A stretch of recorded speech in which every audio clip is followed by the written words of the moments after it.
Welcome to YouTube channel reader classes. और आज हम microorganism friend and foe chapter 2 class 8 का chapter है ये। इसके हमने काफ़ी टॉपिक्स कवर कर लिए थे। आज हम पार्ट 2 कुछ टॉपिक्स के बारे में डिस्कस कर रहे हैं। हमने इसमें क्या क्या पढ़ा था कि माइक्रो ऑर्गेनिज्म क्या होते हैं, ठीक है। फिर हमने पढ़ा था कि इसके जो कुछ क्लासिफिकेशन किए गए हैं माइक्रो ऑर्गेनिज्म के, जैसे कि बैक्टीरिया पढ़ा था हमने, फिर हमने फंजाई पढ़ा था, प्रोटोजोआ, एंड देन हमने एल्गी पढ़ा था, और फिर लास्ट में हमने वायरस पढ़ा था। अब हम देखते हैं कि जो ये माइक्रो ऑर्गेनिज्म है ये रहते कहाँ हैं, यानी कि वेयर डू माइक्रोब्स लिव, ठीक है। तो आज हम देख रहे हैं, यानी कि हमारे अंदर एक क्वेश्चन आता होगा कि where do crops live. It means जो हमारे माइक्रोब्स हैं वो रहते कहाँ हैं। जो हमारे माइक्रोब्स हैं वो हर जगह मिलते हैं, यानी कि जैसे कि cold area to hot area, okay, desert to moist land,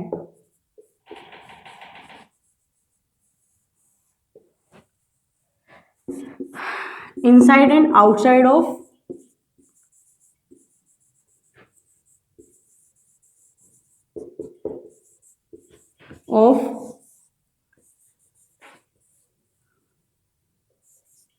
any organism body।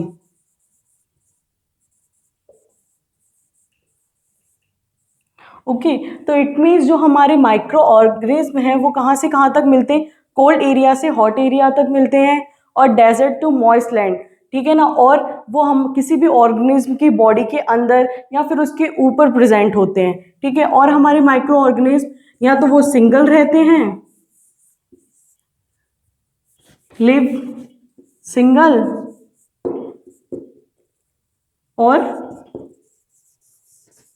और इन कॉलोनीज,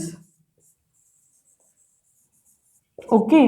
कुछ ऐसे माइक्रो ऑर्गेनिज्म होते हैं जो क्या है, सिंगल रहते हैं, या फिर कुछ ऐसे भी माइक्रो ऑर्गेनिज्म होते हैं जो कॉलोनीज में रहते हैं, जैसे कि एल्गी और फंजाई। जो एल्गी और फंजाई वो हमारी कॉलोनीज में ज्यादातर प्रेजेंट होती है, ओके। तो हमने देखा कि वेयर डू माइक्रोब्स लिव वो है ना, कोल्ड एरिया से हॉट एरिया तक, कहीं भी, मतलब हर जगह वो प्रेजेंट होते हैं हमारे इन्वायरमेंट में, चाहे वो बहुत ज़्यादा ठंडा एरिया हो, चाहे वो बहुत ज़्यादा गर्म एरिया हो, या फिर कोई डेजर्ट हो, या फिर कोई मॉइस्ट लैंड हो, या तो आउटसाइड ऑफ द बॉडी हो या फिर इनसाइड ऑफ द बॉडी हो, या तो वो सिंगल मिलते हैं या फिर वो कॉलोनीज में मिलते हैं। अब हम जो इस टॉपिक में मेन है हमारा, यानी कि जो हमारे माइक्रो ऑर्गेनिज्म है वो हमारे फ्रेंड कैसे हैं, यानी कि जो हम वो फ्रेंडली कैसे हैं, और हमारे फो कैसे हैं, यानी कि हमारे दोस्त कैसे कहलाते हैं और हमारे दुश्मन कैसे कहलाते हैं। यानी कि हमारी सिंपल सी बात है कि जो हमारा दोस्त होता है वो हमारे लिए हमेशा हेल्पफुल होता है, और जो हमारा दुश्मन होता है वो हमें हमेशा हार्म पहुंचाता है। तो आज अब बात करते हैं हम किसकी, यानी कि जो फ्रेंडली माइक्रो ऑर्गेनिज्म होते हैं उनके हमारे क्या क्या, वो हमारे लिए हेल्प कैसे कैसे और किस प्रकार वो हमारे लिए हेल्प करते हैं। तो सबसे पहले हम बात करते हैं फ्रेंडली माइक्रो ऑर्गेनिज्म की।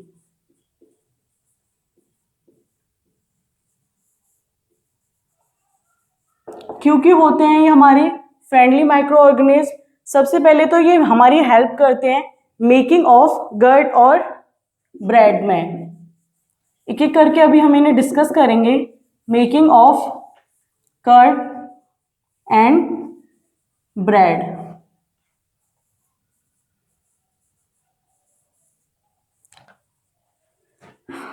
हेल्प इन इंडस्ट्रियल यूज भी होते हैं इनके,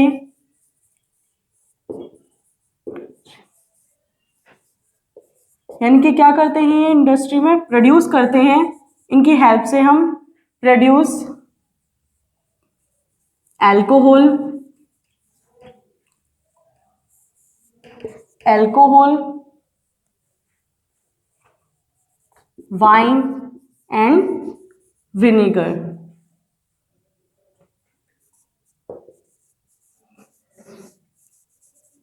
नेक्स्ट, ये हमारे मेडिसिनल यूज भी आते हैं। ये हमारे, इनसे क्या है, एंटीबायोटिक्स भी बनाई जाती हैं, एंटीबायोटिक्स, और इनसे वैक्सीन भी बनाई जाती हैं।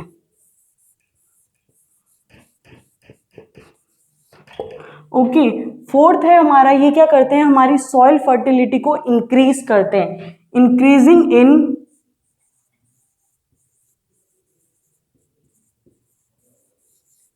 In soil fertility. ओके, तो आप देखते हैं कि ये क्या क्या हेल्पफुल है हमारे लिए, कैसे कैसे। जैसे कि मेकिंग ऑफ कर्ड और ब्रेड, दही जो जमाते हैं वो हमारे माइक्रोब्स की हेल्प से जमता है, और ब्रेड जो बनाते हैं वो भी हमारे माइक्रोब्स हेल्प करते हैं। इंडस्ट्रियल यूज इसका क्या होता है, ये क्या करते हैं, ये अल्कोहल, वाइन और विनेगर बनाने में हेल्पफुल होते हैं। मेडिसिनल यूज होते हैं, इनसे एंटीबायोटिक्स बनाई जाती हैं और वैक्सीन बनाई जाती हैं। और ये क्या करते हैं, जो हमारी सॉइल होती है उसकी फर्टिलिटी को भी इंक्रीज करते हैं। अब वन बाय वन हम इनको डिस्कस करते हैं। सबसे पहले बात करते हैं हम मेकिंग ऑफ कर्ड और ब्रेड की।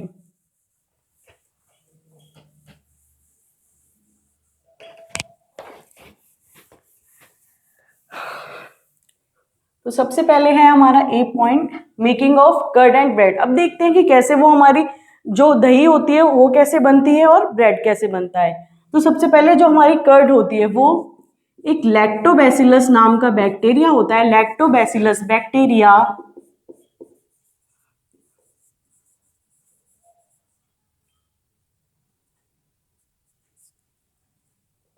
Bacteria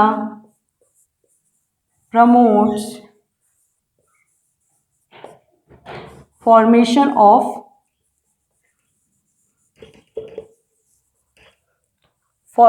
of milk to curd।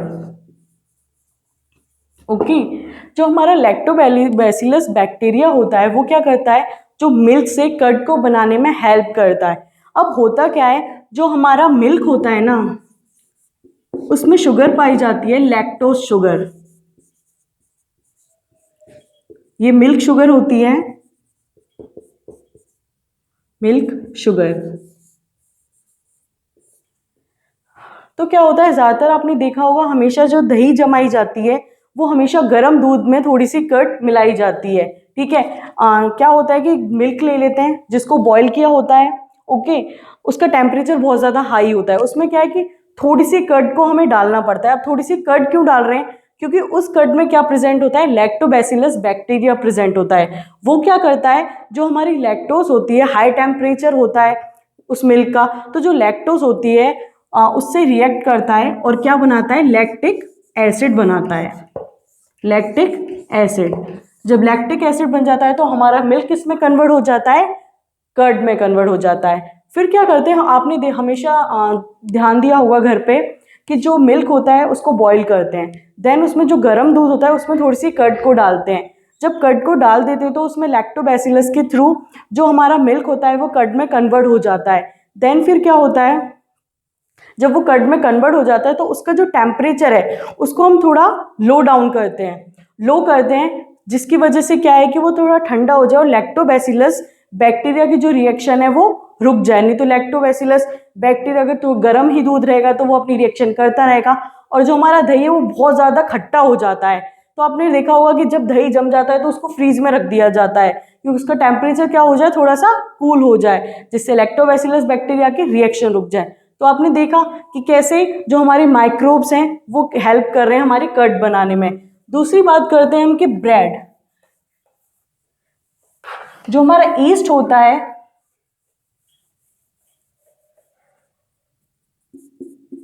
East help the making of bread, pastries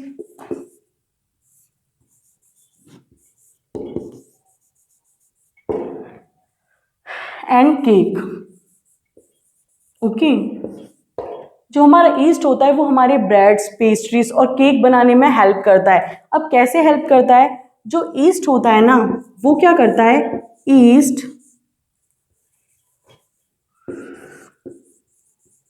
produce rapidly and produce CO2 during respiration. During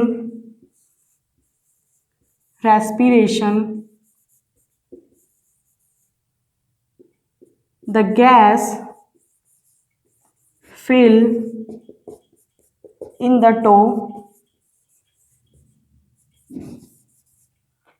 and increase its volume. It means जो ईस्ट है वो जैसे हम bread बना रहे हैं, उसका टो हमने लगा लिया, यानी कि आटा लगा लिया उसका, ठीक है। फिर क्या होता है? ईस्ट है ना, ईस्ट इंक्रीज करता है, रिप्रोड्यूस करता है अपने आप को आटे के अंदर। फिर क्या होता है? जब वो इंक्रीज होता है नंबर्स में, तो वो रेस्पिरेशन करता है, रेस्पिरेशन करता है तो वो CO2 गैस को छोड़ता है। CO2 छोड़ता है तो क्या होता है? वो आटे में फिलअप हो जाती है। जब वो CO2 फिलअप हो जाती है तो जो हमारा टो है उसकी जो वॉल्यूम है वो इंक्रीज हो जाती है।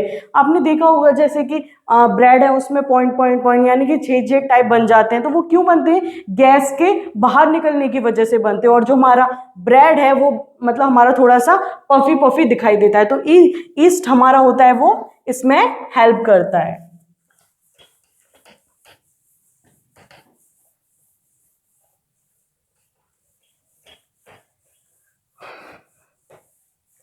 नेक्स्ट बात करते हैं हम इंक्रीज द सॉइल फर्टिलिटी। ठीक है, जो हमारे माइक्रोब्स हैं वो हमारी सॉइल फर्टिलिटी में कैसे increase the soil fertility.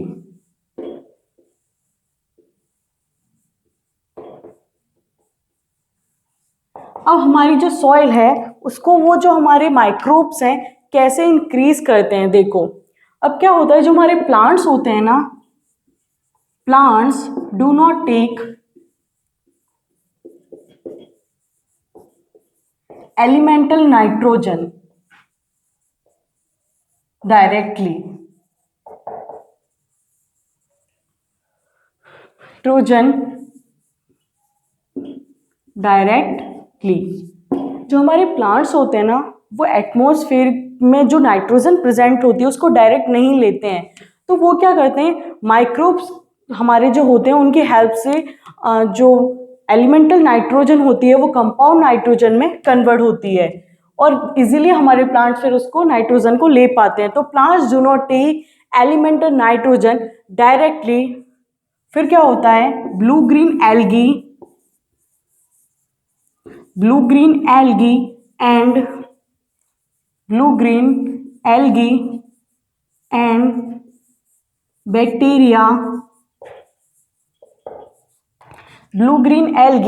and bacteria are organism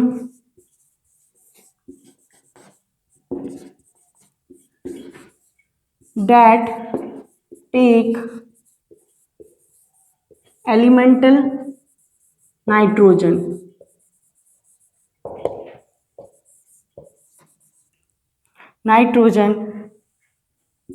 They are converted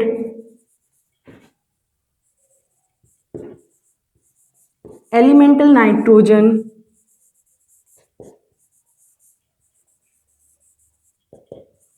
into nitrogen compound.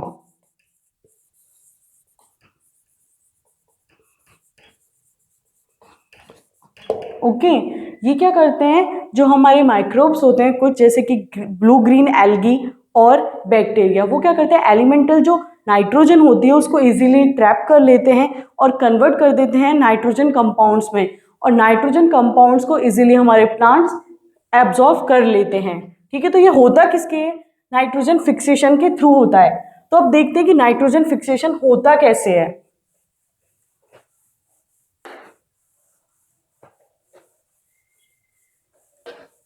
Nitrogen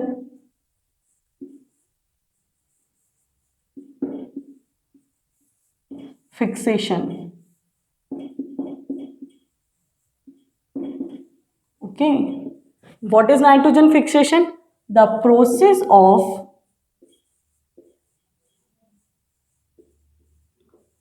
converting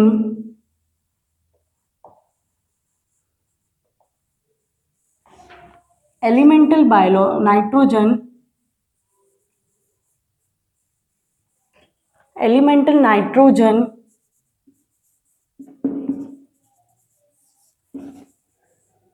to into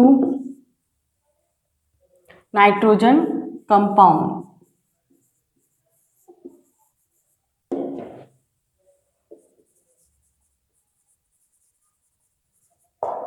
The leguminous plants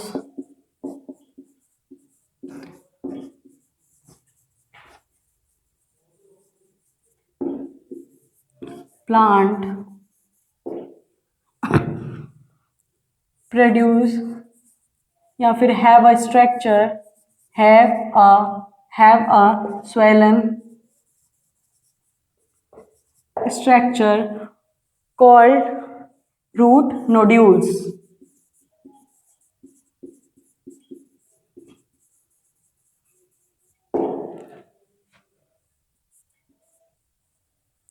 The rhizobium bacterium present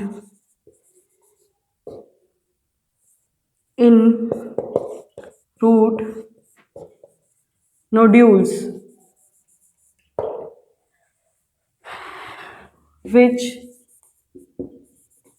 converted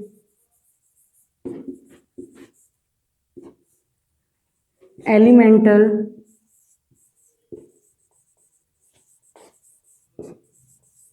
nitrogen into compound nitrogen.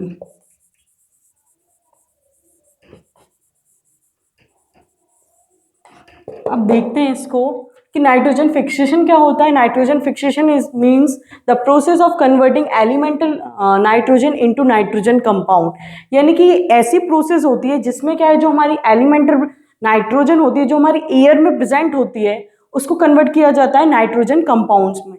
किया कैसे जाता है, जो हमारे leguminous plants होते हैं, leguminous plants जैसे कि जो पल्सेस टाइप के, जो पल्सेस वाले प्लांट्स होते हैं ना, उनको हम लेग्यूमिनस प्लांट्स बोलते हैं। दाल वाले जो प्लांट्स होते हैं उनके अंदर क्या होता है कि स्ट्रक्चर होता है स्वेलन, यानी कि थोड़ा लाइक स्वेलन टाइप का, कॉल्ड रूट नोड्यूल्स, जिसको हम बोलते हैं रूट नोड्यूल्स। अब रूट नोड्यूल्स क्या शेल्टर होता है किसका, राइजोबियम का, यानी कि राइजोबियम रूट नोड्यूल्स के अंदर रहते हैं। वो क्या करते हैं, प्रेजेंट होते हैं वो रूट नोड्यूल्स में, और वो हेल्प करते हैं एलिमेंटल नाइट्रोजन को कंपाउंड नाइट्रोजन में कन्वर्ट करते हैं वो। और जब कंपाउंड नाइट्रोजन में वो कन्वर्ट होंगे तो हमारा प्लांट उसको इजीली एब्जॉर्व कर लेगा। तो ये होती है हमारी नाइट्रोजन। जैसे कि मान लो ये एक प्लांट है, ऐसे टाइप के उसमें रूट नोड्यूल्स बने होते हैं। ये क्या है, हमारे रूट नोड्यूल्स, ये प्लांट की रूट है, ये हमारा प्लांट हो गया लेग्यूमिनस रूट नोड्यूल्स। इसके अंदर राइजोबियम बैक्टीरिया प्रेजेंट होता है। वो हेल्प क्या करता है, जो हमारी एलिमेंटल नाइट्रोजन होती है उसको कन्वर्ट करता है कंपाउंड नाइट्रोजन में, और कंपाउंड नाइट्रोजन को इजीली हमारे प्लांट एब्जॉर्ब कर लेते हैं या फिर ले लेते हैं, जिससे हमारी सॉइल फर्टिलिटी इंक्रीज हो जाती है। और क्या होता है, कुछ माइक्रोब जो कि डिकम्पोजर होते हैं वो भी क्या करते हैं, डेड ऑर्गेनिज्म को डिकम्पोज करते हैं और हमारी सॉइल फर्टिलिटी को इंक्रीज करते हैं। उसकी वजह से भी क्या है, हमारी जो सॉइल है उसकी फर्टिलिटी इंक्रीज हो जाती है।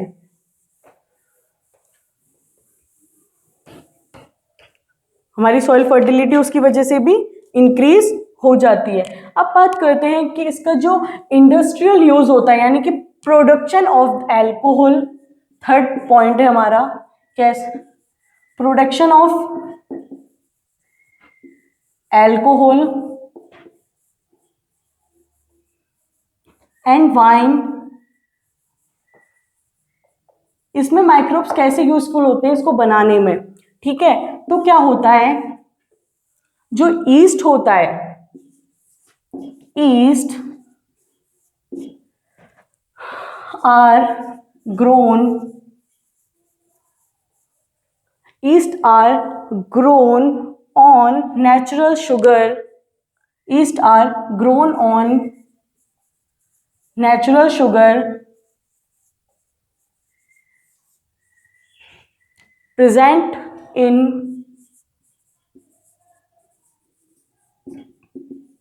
barley, wheat, rice and fruit। अब क्या होता है, जो अल्कोहल और वाइन बनती कैसे हैं, जो हमारा ईस्ट होता है वो क्या है, जैसे वीट हुआ, बार्ले हुआ, राइस हुआ, फ्रूट्स हुआ, उनकी जो शुगर होती है उस पर क्या है, उसके साथ रिएक्शन करता है, वो उसको थोड़ा सा फर्मेंट करता है, यानी कि उसको सड़ा देता है, उसके फर्मेंटेशन कर देता है। फर्मेंटेशन का मतलब होता है सड़ा देना, ठीक है। तो क्या होता है कि जो उसकी नेचुरल शुगर होती है उसको फर्मेंट कर देता है ईस्ट, और उसकी वजह से क्या कन्वर्ट हो जाता है, अल्कोहल कन्वर्ट हो जाता है, यानी कि फर्मेंटेशन कर देता है। अब देखते हैं फर्मेंटेशन क्या होता है, यानी कि the process of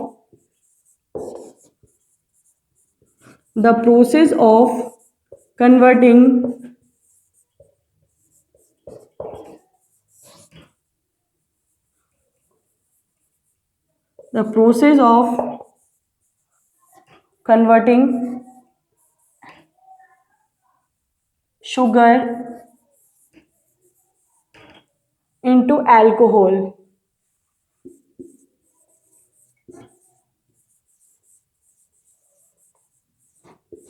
is called fermentation।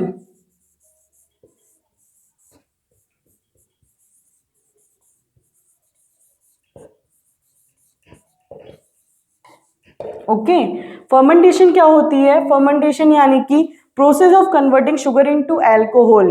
जो हमारा ईस्ट होता है वो उसकी शुगर पे, यानी कि बार्ले, राइस, फ्रूट्स, इनकी जो शुगर प्रेजेंट होती है उनके बीच में, वो क्या उसको फर्मेंट कर देता है, तो वो अल्कोहल में कन्वर्ट हो जाती है। तो इस प्रकार क्या है, जो हमारा ईस्ट है वो अल्कोहल बनाने में हेल्पफुल होता है। यहाँ से है ना, ये माइक्रोब्स प्रोडक्शन कर देता है हमारे अल्कोहल और वाइन का।